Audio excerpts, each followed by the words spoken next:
My wife's lover took her from my table at dinner and took her to his table. Just like that. As if you were pulling up a chair in some restaurant and saying, "I'll keep this here." And this here was the woman with whom I shared a life. I didn't understand at the time.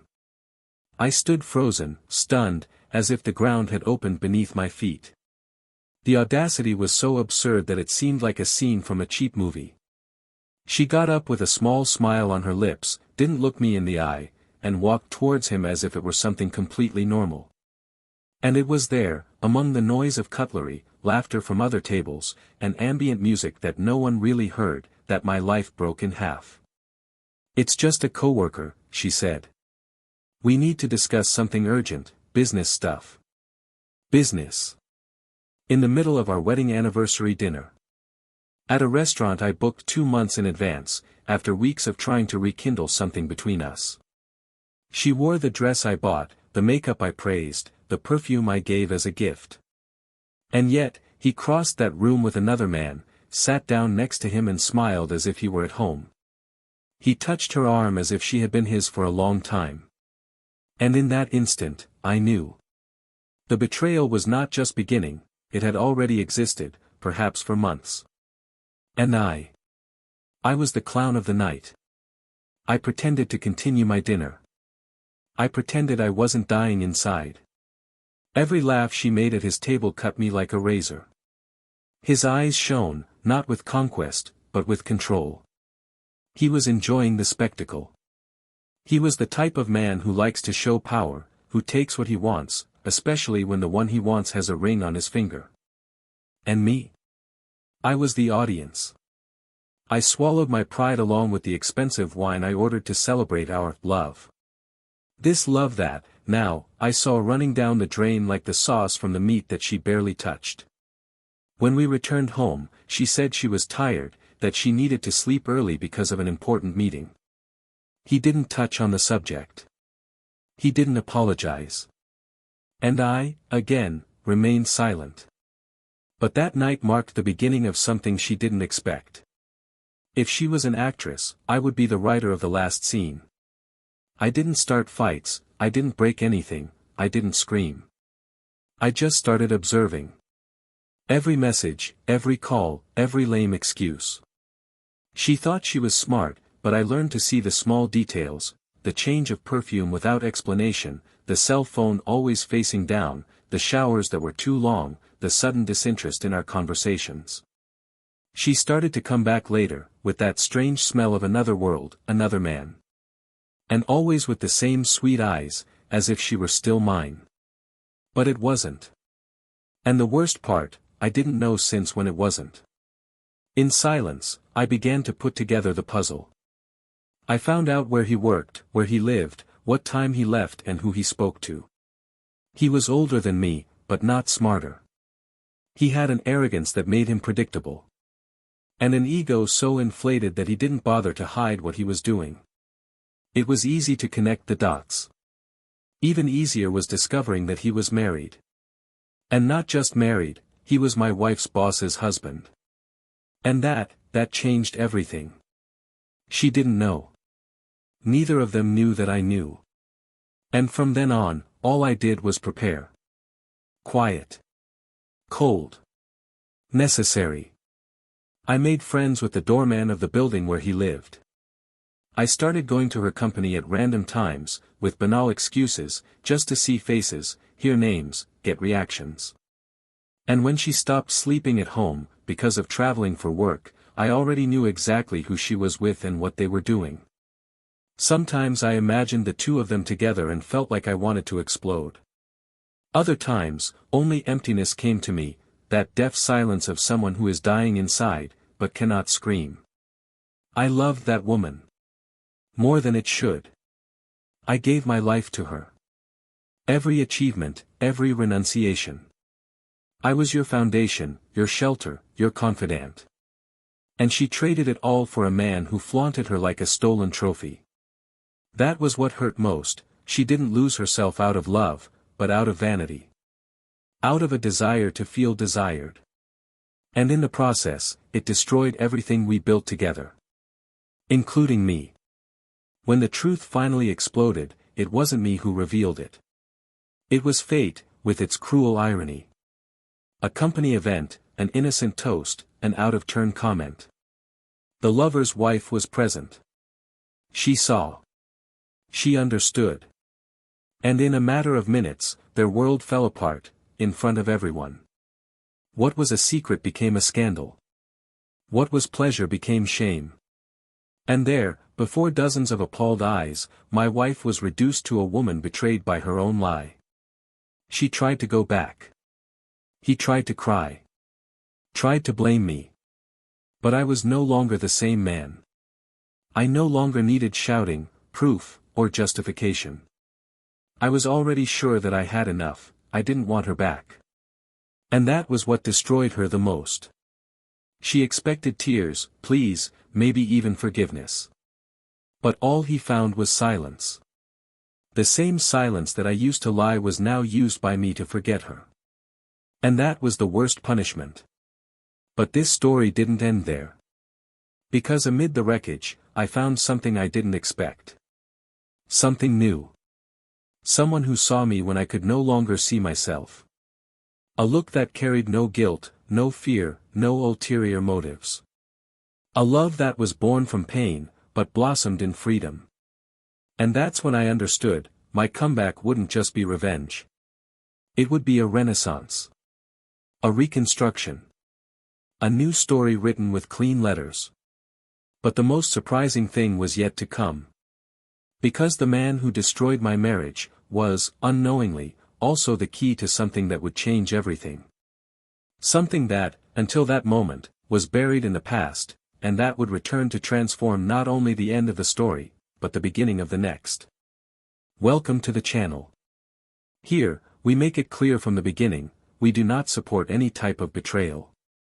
All the stories you will hear are fictitious, but they carry a profound truth: betrayal destroys, marks, transforms, and takes its toll. Our goal is to show, through intense and realistic reports, how thoughtless decisions can ruin entire lives. Get ready. What you will hear now is shocking, captivating, and it can mess with you more than you realize. Good story. Jonathan and Emily looked like they were designed for each other. They met at a get-together at the company where they both worked, on a spring afternoon when the sun illuminated the glass windows of a room rented for the corporate event. He was a financial analyst, methodical, calm, with slow speech and an eye that was always attentive to what was not said. Emily was a marketing manager, expansive, brilliant with ideas and with a way that seemed to dominate any room without needing to raise her voice. There was a kind of natural magnetism between the two, she enchanted with her energy, he seduced with his serenity. The first meeting was by chance, the first conversation was brief, but there began a connection that didn't need much to grow. Unlike most romances that are born quickly and die at the same speed, theirs blossomed in silence, watered with respect, admiration, and a complicity that went beyond the surface. In the beginning, the relationship was peaceful. Jonathan, who had already gone through a frustrated marriage in his youth, found in Emily the lightness he always wanted. And she, accustomed to ephemeral relationships and men dazzled by her beauty, saw in him a safe haven, someone who looked her in the eyes as if he really saw her. It was not the kind of inflamed love that is consumed, but a solid, patient construction, where each gesture said more than words. They shared breakfast always sitting opposite each other, they liked to cook together on Sundays and they had the habit of taking long walks in silence after dinner. They created small rituals that became anchors of the routine. Over time, these details gave rise to something bigger, a life story. They decided to live together in a large apartment, with wide windows and neutral decor, where Emily was able to add her creative touch with vibrant paintings and plants spread throughout every room. Jonathan, on the other hand, took care of the functional details: bills, investments, deadlines. While she created, he structured. And this dynamic made them balance each other in an almost natural way. Between them there was no shouting, no power plays, no manipulations. There was room for differences. When they disagreed, they knew how to talk, even if in silence. They had respect. They had history. At least that was what everyone saw on the outside, and what Jonathan believed with conviction. The couple's friends admired them. It wasn't uncommon for someone to say they were the ideal couple. Those who were nearby witnessed the carefully planned trips, the unexpected gifts, the delicate surprises that one prepared for the other on dates that only they remembered. She made a point of celebrating the day of her first kiss, and he made a point of preparing coffee in bed on the days she woke up tired. Emily collected handwritten cards and always said that Jonathan was the only man who made her feel heard. And whenever he talked about her with his friends, he did so with a restrained smile and a sparkle in his eyes that he didn't even try to hide. He used to say she was his best choice. Professionally, the two were also growing. Emily had been promoted to creative director in her area and began participating in more strategic meetings with leaders from other companies. Jonathan, in turn, continued in his position, comfortable with the numbers, but without ambitions for advancement. He valued balance more than status. As she expanded her network, he watched his world grow with pride. He applauded her every achievement without feeling diminished.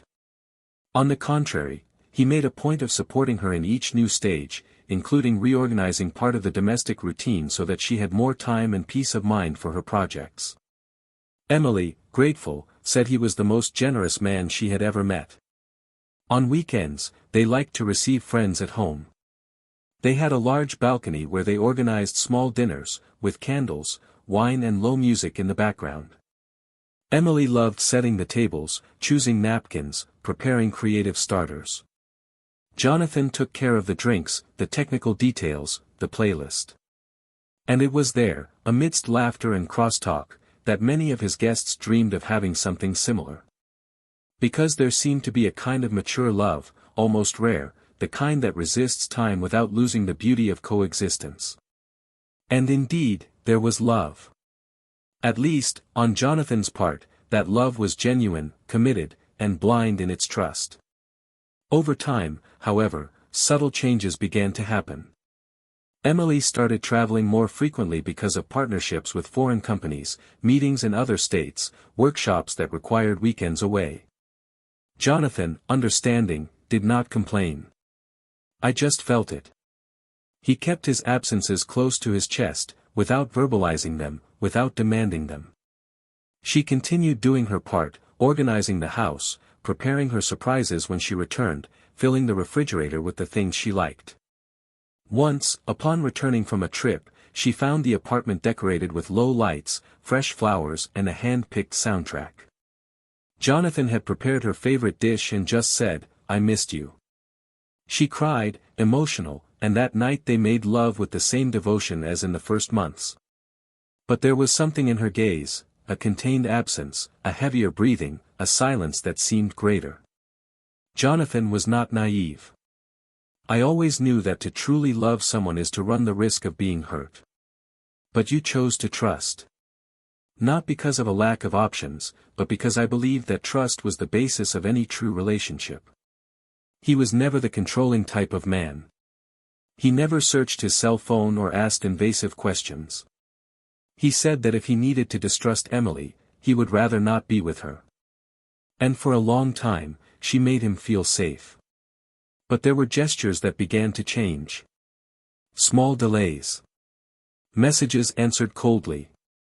Kisses that used to be long now became automatic. Jonathan, however, tried to justify it with tiredness, the stress of work, and the new responsibilities she had taken on. I didn't want to be paranoid. I didn't want to be that man who sees ghosts where there is only shadow. He waited. I understood. I believed. Emily, in turn, also seemed to struggle with something internal. There were days when I seemed present, involved, dedicated as always. And in others, distant, scattered, as if carrying a pain or a weight that he shared with no one. Jonathan looked at her with concern, asked if everything was okay, and she responded with a weak smile, saying it was just tired. That he needed time. That she missed herself. And he, with a heavy heart, accepted. It gave space. I cooked soups on days when she said she wasn't hungry. He offered massages on nights when she said she was tense. And, most of the time, he fell asleep next to a body that no longer hugged him like before. They still traveled together. They still shared coffee and dinners. But something had changed. The connection that was once easy now seemed to require effort. Emily seemed more focused on her goals, her ideas, her own reflection in the mirror.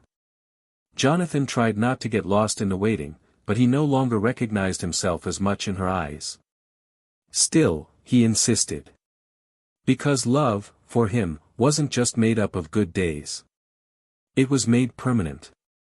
And it was at this stage that they received an invitation to an important dinner.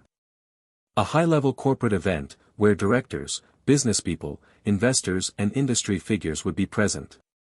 Emily insisted on going. He said it was an opportunity to strengthen contacts.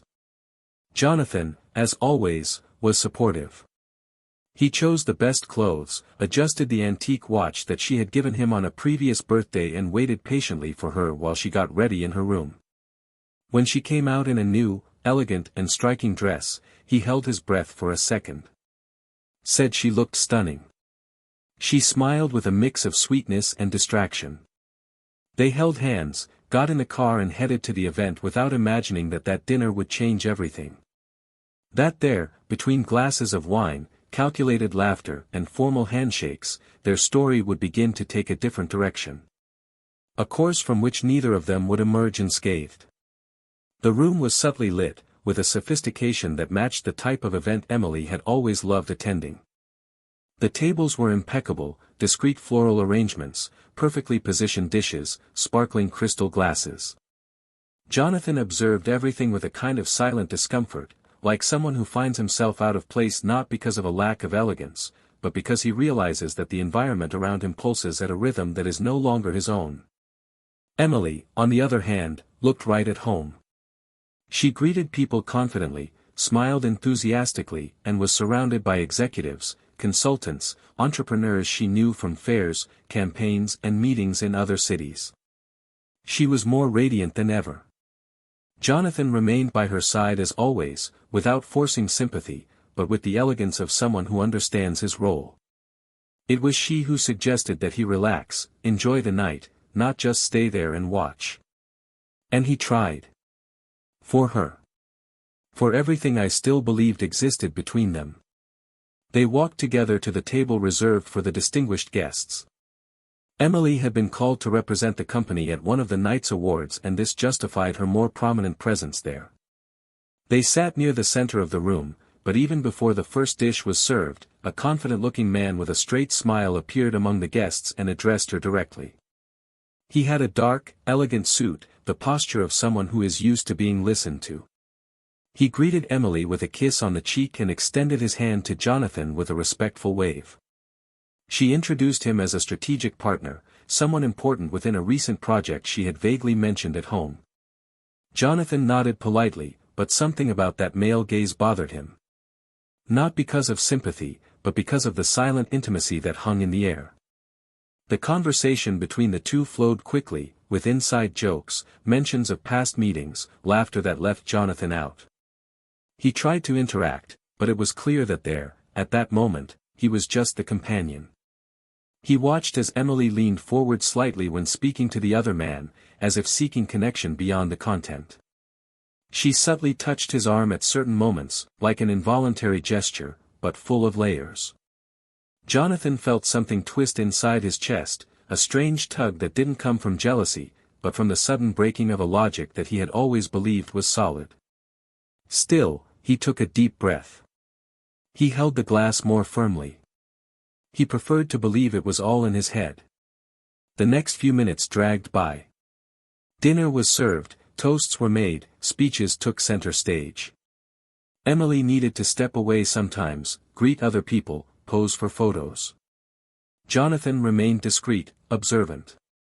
Until, at a certain point, the man returned to the table and called Emily with a direct gesture. Jonathan, surprised, listened when she said that she needed to speak to him quickly about an urgent point in the project, and that she would return in a few minutes. She didn't even consult him. He just got up and walked to the other man's table, on the other side of the room, where there was already a reserved seat next to him. And then she sat down. Jonathan remained where he was, with the fork still in his hand, not knowing exactly what to do. For a moment, he thought about going after it.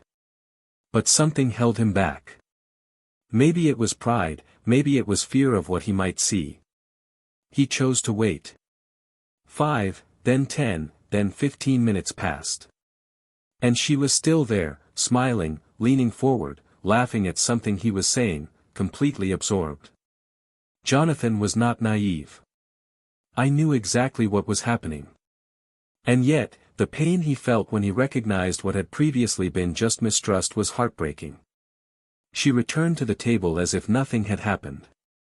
He said that his partner needed to travel the next day and that he had anticipated an important conversation. Jonathan pretended to understand, pretended to continue the night, pretended to be whole. But inside him, something was already shattered. The eyes, once full of love and care, now had nothing but emptiness. And he, even though he was silent, knew, the woman he loved was no longer there. The body does. The rehearsed smile, the kind gestures.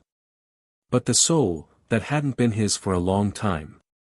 When they returned home, Emily was excited, euphoric with the compliments she had received, with the future possibilities. Jonathan listened to her like someone watching a movie on repeat, with the feeling of already knowing the ending. He didn't comment on what he saw. He didn't accuse. He just lay down on the sofa and stayed there, in silence, looking at the ceiling, while she went up to the bedroom and took off her dress as if it were another ordinary night. She still tried to kiss him, but he gently turned his face away. He said he was tired. She nodded, without contesting, and went to sleep alone. Over the next few days, Jonathan began to observe with different eyes. Emily's routine now seemed full of gaps. Messages received and quickly deleted. Connections that she attended to in another room. And a constant rush to get out of the house, even when there was nothing urgent.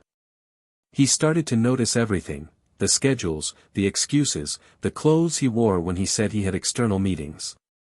And the more I watched, the more the pain mixed with a lucidity I had never had before. Jonathan had never been suspicious. But now, it was not a question of suspicion. It was certainty. And with it came the need to know more. To understand how far it had gone. And why. He started making mental notes.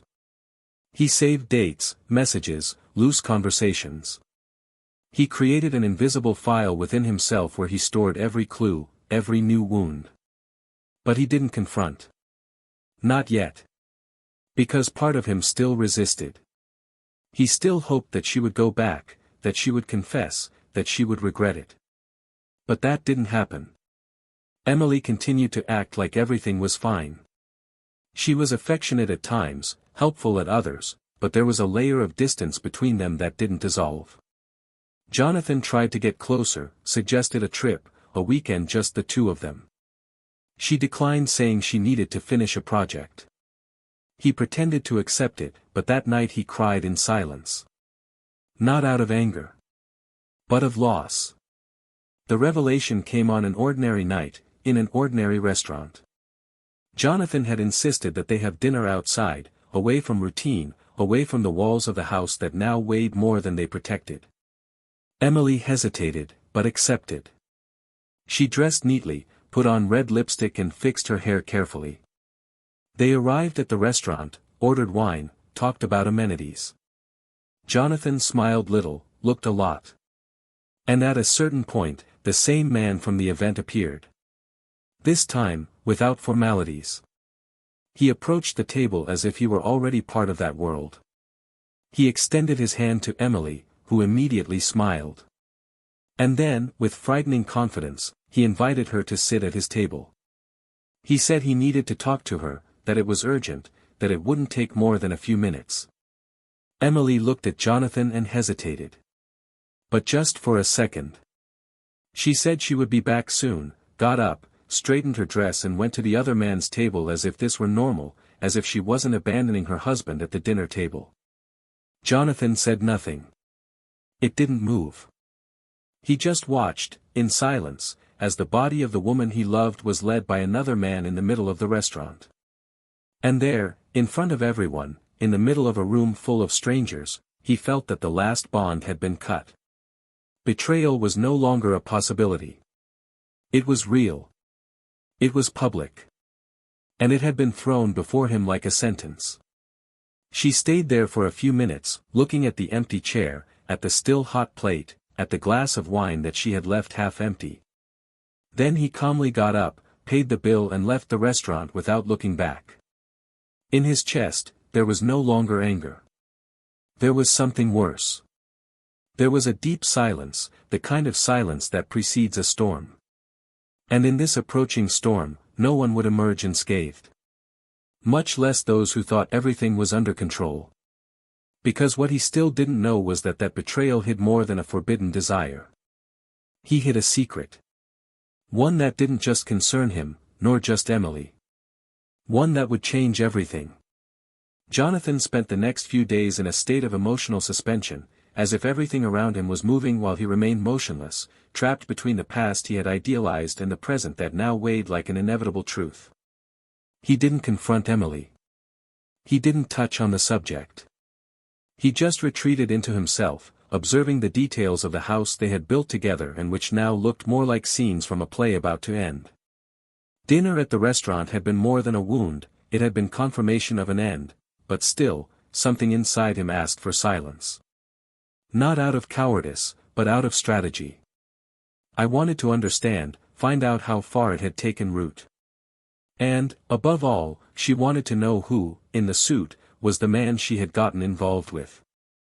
That public, almost exhibitionist attitude was not that of someone who feared consequences. There was an arrogance there that Jonathan had seen before, but now he needed to name it.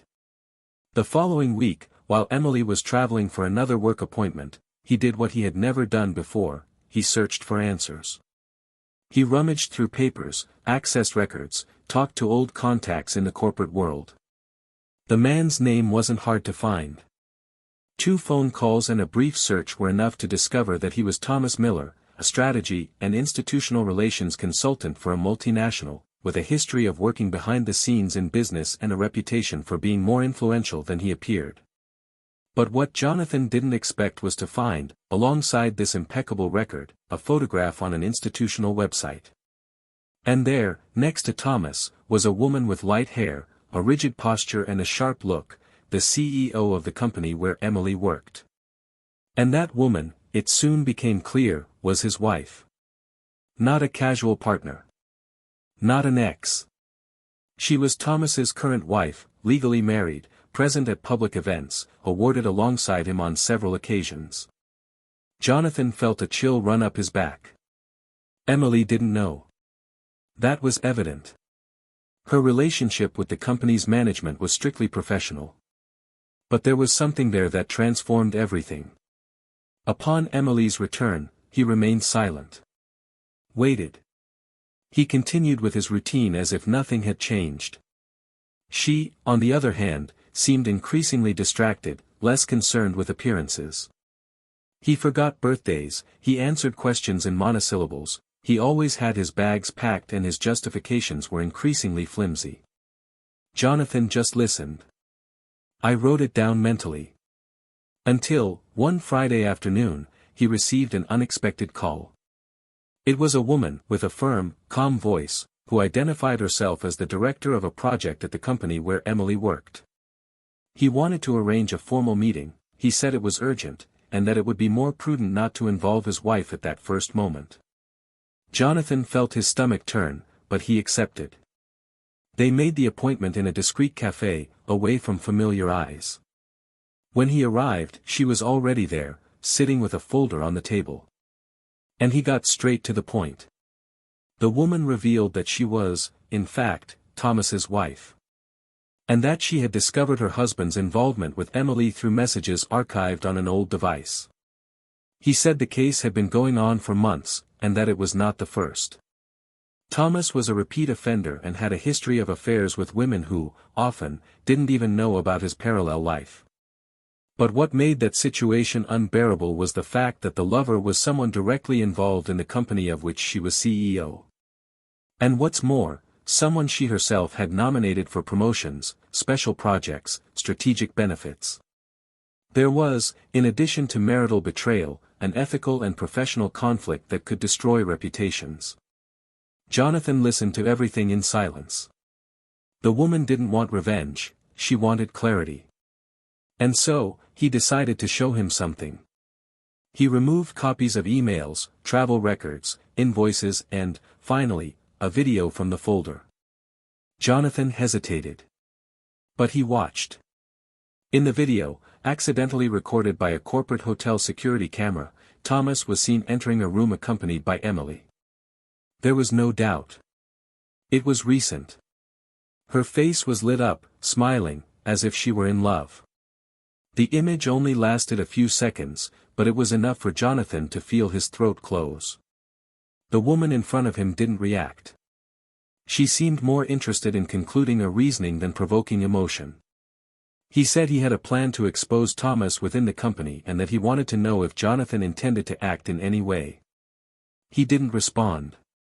He thanked, collected the copies and left there with heavy steps and a disfigured soul.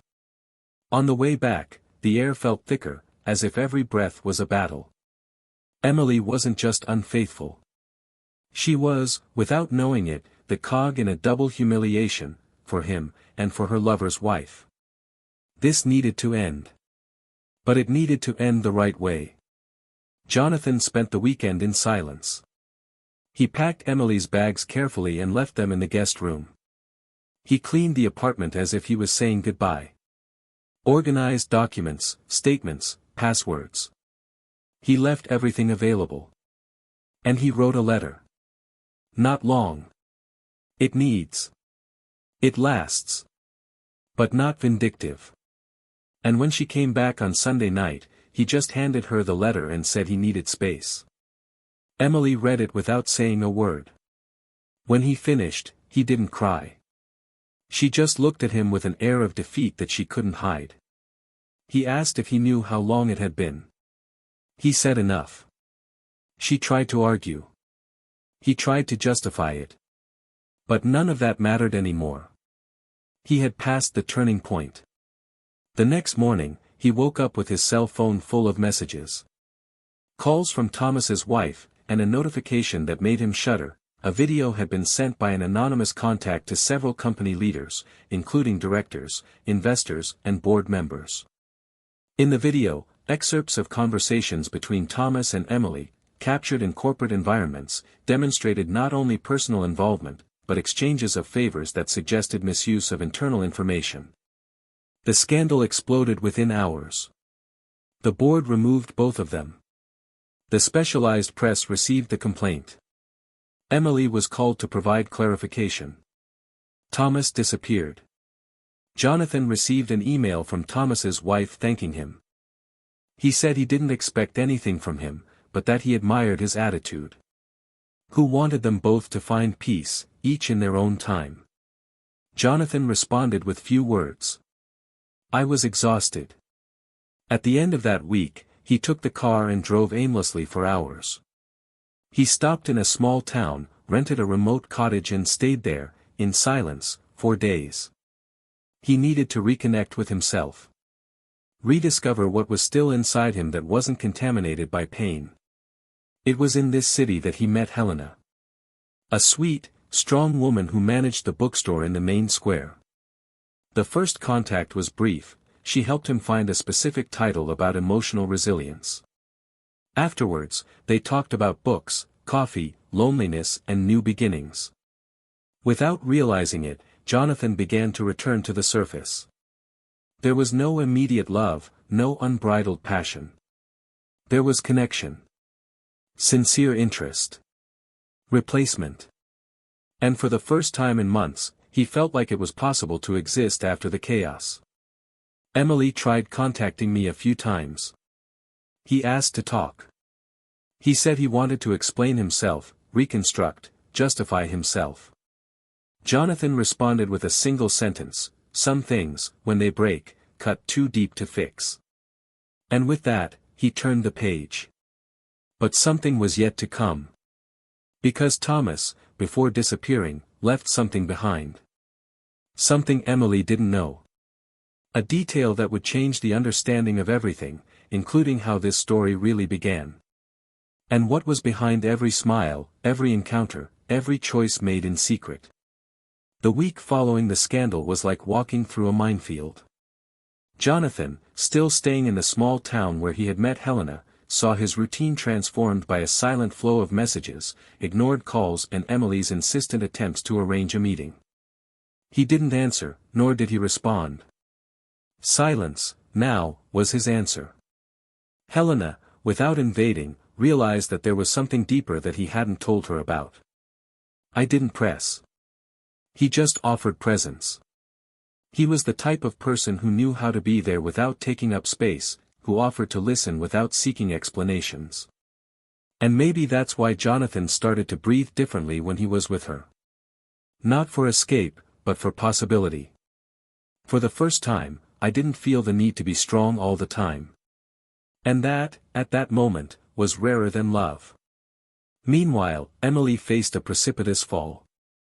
Removed from her position, exposed in the company's corridors and with her image eroded internally, she began to be avoided even by colleagues with whom she had shared years of coexistence. The looks that were once admiring now became judgmental. She realized that it was not just adultery that had put her in that place, but the breaking of a moral pact, of trust, of ethics that went beyond marriage. Thomas's wife, powerful and influential, had moved discreetly but effectively to ensure that responsibility for the scandal fell, legally, on her husband. Emily, however, felt lost. Because it wasn't just his career that collapsed. It was the emotional pillar that had supported her since she met Jonathan. And now, there was nothing. And I didn't know where to find my way back. It was on a cloudy morning, still in the small town where he was taking refuge, that Jonathan received an unexpected visitor. An envelope, left at the entrance of the inn where he was staying, without a return address. Inside, a note with a few words, "He didn't tell you everything." And along with it, a key. This awakened something in him that had been dormant. A restlessness. A need to know how far the web of that story went. He kept the key, didn't show it to Helena. He just said he needed to come back to resolve something he had left pending. She said goodbye with a light kiss, the first since they met, and left without promises. It was as if he was returning not out of longing, but out of justice. Finally. Upon arriving in the city, he drove straight to Thomas's address. The key was to a small safe hidden at the bottom of the closet in his apartment. Jonathan found it easily, and when he opened it, he found a dark folder, various documents, contracts, and a flash drive. He turned on his notebook in his car and opened the content. It was a video, recorded weeks before, in which Thomas appeared speaking directly to the camera. The tired face, the dejected tone, like someone who knew they were about to lose everything. He began by explaining that he had taken precautions. That I knew that one time or another the truth would come to light, and that's why I needed to record it. And then, with a firmer voice, he revealed what would change everything. Emily was not an occasional conquest. It was, initially, a goal. A piece of a plan. Thomas had discovered, through his privileged access, that the company where Emily worked was about to undergo restructuring, and he, interested in a strategic merger, needed someone on the inside.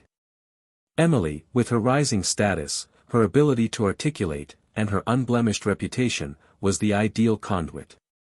And for that, he decided to seduce her. Not just emotionally, but professionally. Jonathan watched with his stomach churning. In the video, Thomas told how he started getting closer, how he studied her patterns, her insecurities, her personal history. How he praised her with precision to create a connection, how he created situations to make himself indispensable.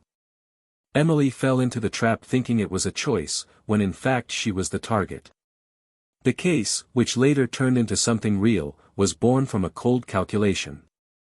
And now, faced with ruin, Thomas said he regretted it. But she needed to know. That Jonathan needed to know. That, despite everything, Emily was not an accomplice, she was a victim. And even though she had crossed all the lines, she hadn't been the one to start the game. The video ended with an apology, not for the betrayal, but for the manipulation. Jonathan closed the laptop and sat there, motionless, for long minutes. The pieces began to rearrange themselves inside him. Emily had been wrong, yes. But there was an additional layer, a perversity that changed the nature of events. It didn't exonerate her. But it humanized her. It was as if he was looking at everything through another lens. He returned home in silence. He left the pendrive safe. He took a long shower, put on some clothes and walked to the nearby park. I needed air, space, perspective. The mind spun. And when the phone rang, I already knew who it was. Emily asked to meet him. He said he didn't want to convince or justify. Just explain. They met on a park bench where, years before, they used to read together on Sundays. When she arrived, he almost didn't recognize her. It seemed smaller, more fragile, stripped of any armor. She sat next to him in silence. For minutes, they said nothing. Until she took a deep breath and began to speak. He said he didn't know. Which was gradually involved. That she felt valued as a professional, seen as a woman. Who didn't notice the manipulation. Who only understood the dimension of everything when he was already too deep inside. Who never thought about destroying what they had. And that, even if there was no way to erase it, I wanted him to know that. Jonathan listened to her carefully. He asked if she loved Thomas. She replied no. That perhaps she was enchanted by the idea of being desired so intensely. Which may have confused everything. But he didn't love it. Who only loved him. Always. The conversation was long. No screaming. No charges. Just true. Jonathan talked about the video. From what you discovered. Emily cried. He said it all made sense now. That she felt used, ashamed, dirty. He looked at her with a mix of pain and compassion. He said he couldn't go back. That what was between them was irreversibly broken. But he still deserved to understand. She thanked him. And before they said goodbye, he asked one last thing, why didn't she ever tell him? Emily looked at the ground, then at him, with teary eyes, and said she was scared. Fear of losing him. Fear of facing yourself. Scared to admit that they had allowed something so dirty to invade their lives. Jonathan nodded. And he got up. That night, he didn't sleep. He thought about Helena. How he felt next to her. How, even without promises, there was a possibility of a fresh start. And he realized that the true ending of that story would not be destruction. But the choice. And he was ready to choose. Maybe not immediate love. But the freedom to be whole again. And that, more than revenge, was justice. Jonathan left the park with slow steps, like someone leaving a place he no longer belongs to while still carrying his memories in his chest. The conversation with Emily had upended everything he thought he had overcome. She didn't directly ask for forgiveness, nor did she beg for a new chance. But her look, her hesitant way of describing the traps she had fallen into, left a bitter trace of compassion in him. It was strange to realize that even though he was betrayed, he could still feel empathy for her. Not the type of empathy that leads to immediate forgiveness, nor to return, but the kind that emerges when you see the other as too human, too flawed, too vulnerable to hate yourself completely. Jonathan didn't know if that was a sign of weakness or strength. He just knew that he now carried a new weight, that of not hating those who had hurt him. That didn't free him. On the contrary, it placed him in front of an even more cruel dilemma, how to move forward when anger is no longer enough to sustain separation. In the days that followed, he sank into silent reflection. There was no longer the noise of pain, nor the heat of indignation. Now there was the echo of what was left, an incomplete story, a love that, even though it was wounded, left living marks inside. He tried to convince himself that everything was over, that the break was definitive. But there was an empty space in their routine that was previously occupied by almost imperceptible details: the laugh at the end of the day, the smell of coffee in the morning, the presence on the couch even when they didn't say anything.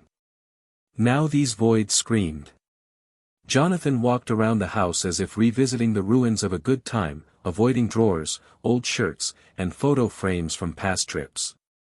I knew I couldn't live on nostalgia, but the present didn't offer shelter either. Helena was still in his thoughts, but distantly. Like a faint light at the end of a corridor too dark to be walked through in a hurry. And he knew that approaching her without being cleansed of the previous pain would be unfair. Helena deserved something whole. Something he still didn't know if he could offer. It was during this period of mixed emotions that he received a new letter. Not from Emily, not from Thomas's wife. It was a formal notification. An invitation to testify in an internal audit process involving the scandal that exposed the two lovers and will compromise the company's image. Jonathan was not directly linked to the facts, but as someone who had relevant information, his testimony was considered useful. He hesitated, but accepted. He knew that his speech could influence decisions, including those about Emily. I knew that I could, with just a few words, push her into a professional abyss from which she might never recover. And this presented him with a moral choice. Sitting in front of the mirror the morning of the hearing, he asked himself what he really wanted. Justice?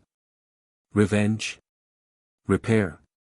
Or just move on without carrying the guilt of having contributed to the total destruction of the woman who, despite everything, he had sincerely loved.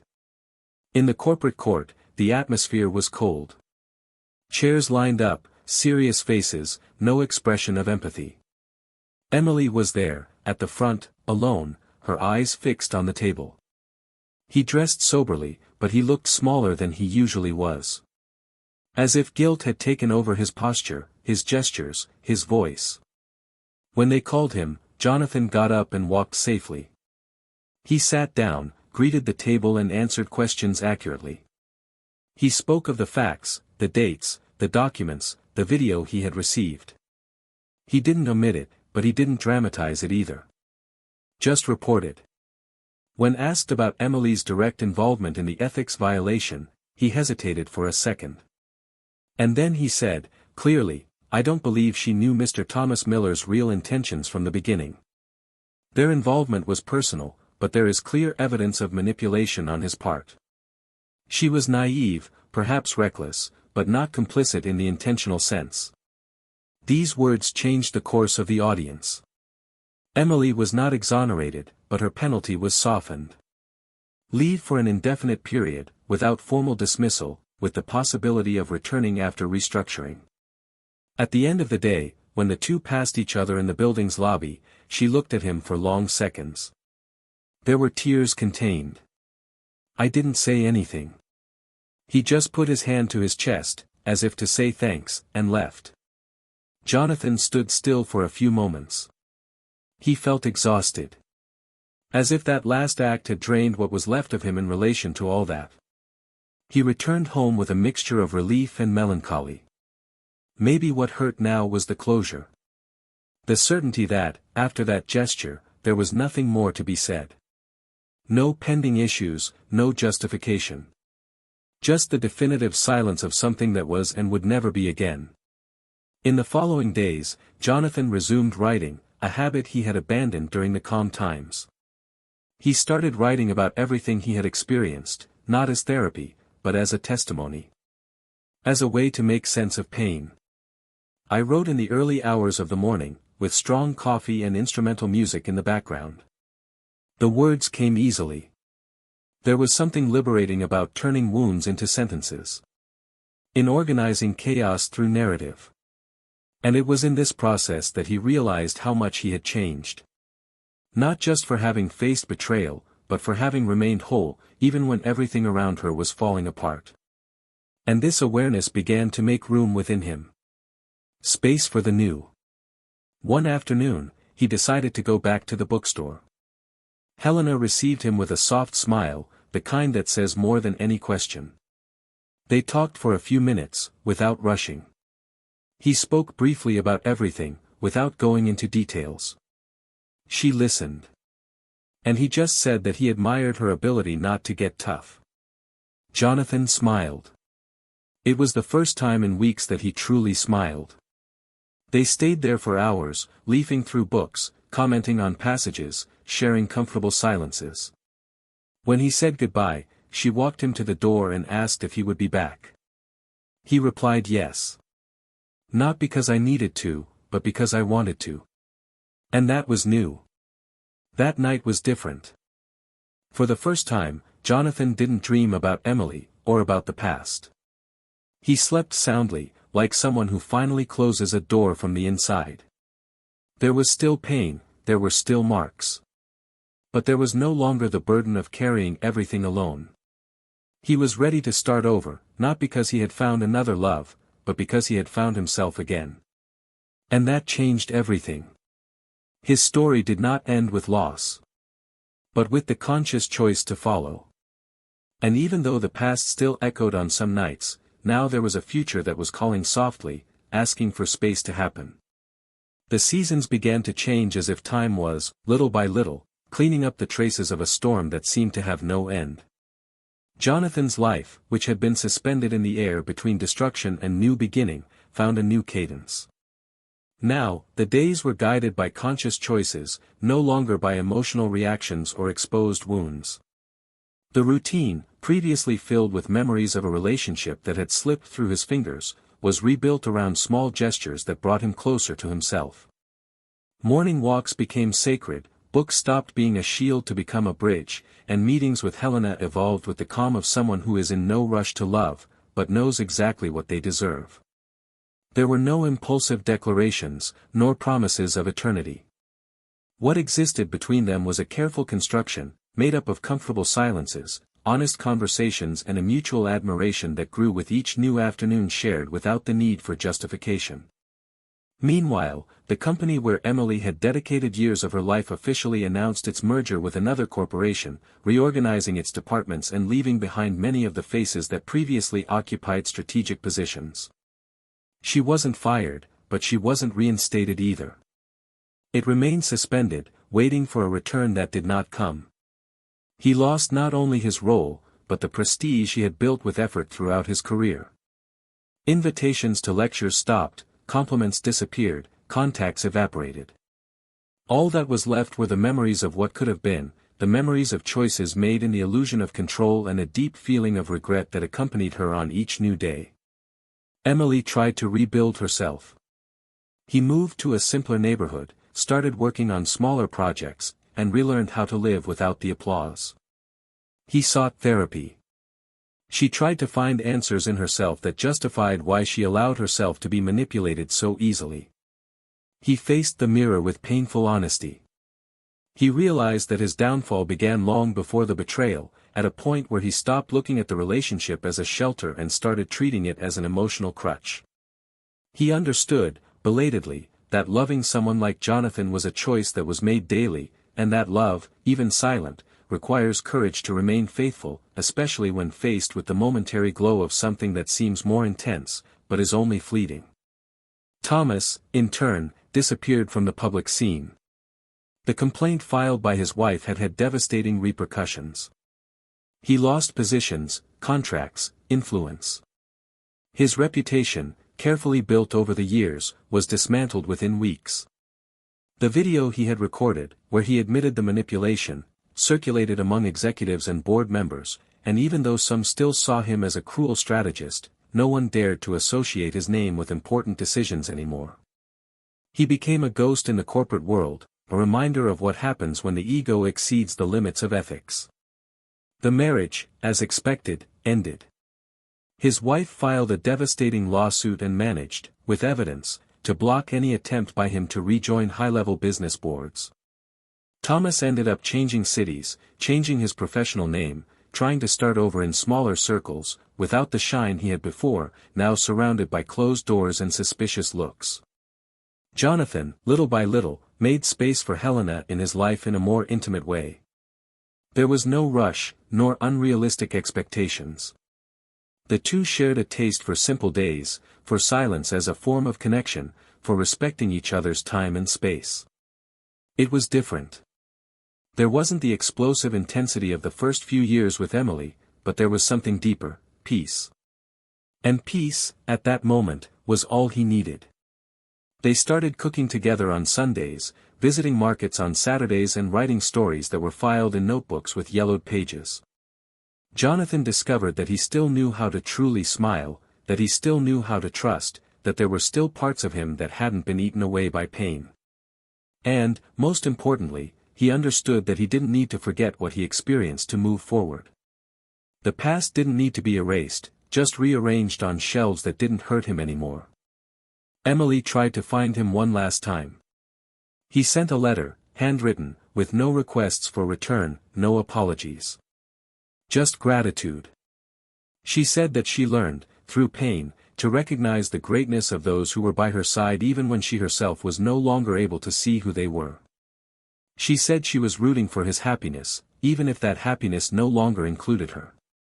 And at the end, he wrote a single sentence that remained engraved in Jonathan's memory: "The mistake that destroyed me was also the one that taught me to love truly, even if too late." He didn't respond. Not because he harbored hurt feelings, but because he understood that this was the closure they both needed. There was nothing more to say. Just follow. Time passed, and with it came new cycles. Jonathan published a small independent book, with stories inspired by the pain he experienced. It received emotional responses from readers who recognized themselves in those pages. He started giving talks about emotional resilience, about starting over, about the strength of remaining intact even when everything around him falls apart. Helen accompanied him to some events, sometimes in the audience, sometimes backstage. They became soul partners before any label. And maybe that's why each new day together was light, even in difficult times. Jonathan discovered that happiness was not in having someone, but in having the peace with himself to choose to be with someone. And this choice, now, was made with maturity, with conscience, with truth. Emily, in turn, found a new meaning in working with social projects.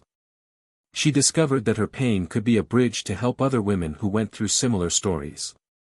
It talked about toxic relationships, about self-esteem, about how to rebuild yourself after bad choices. She was heard. She was respected. Not like before, but in a more real way. She still lived alone, but now at peace. It had found its axis again. And he knew that, although he would never have Jonathan's love again, he had found the self-love he had lost along the way. And that, perhaps, was the greatest gift that the fall could offer. The story that began with a simple gesture, in the middle of a sophisticated dinner, ended with the silent reconstruction of three people completely different from who they were at the beginning. None of them emerged unscathed. But everyone left transformed. Jonathan, with his integrity intact. Emily, with her conscience rediscovered. Thomas, with the shadow of his choices. And Helena, with the sweetness of someone who arrived when the world seemed to have ended and showed that it was still possible to start over without rushing, but with depth. Now that the story has come to an end, we want to hear from you. What did you think of this journey? Comment below and tell us your opinion. And if you haven't subscribed to the channel yet, take the opportunity to do so now. Every week we have new stories that show how decisions within a relationship can forever affect people's lives. And we reinforce, this channel does not support, under any circumstances, any type of betrayal. Our goal is to show, through fiction, how much love deserves to be lived with truth, respect and responsibility. Until the next story. And may you never need to learn from pain what can be built with care.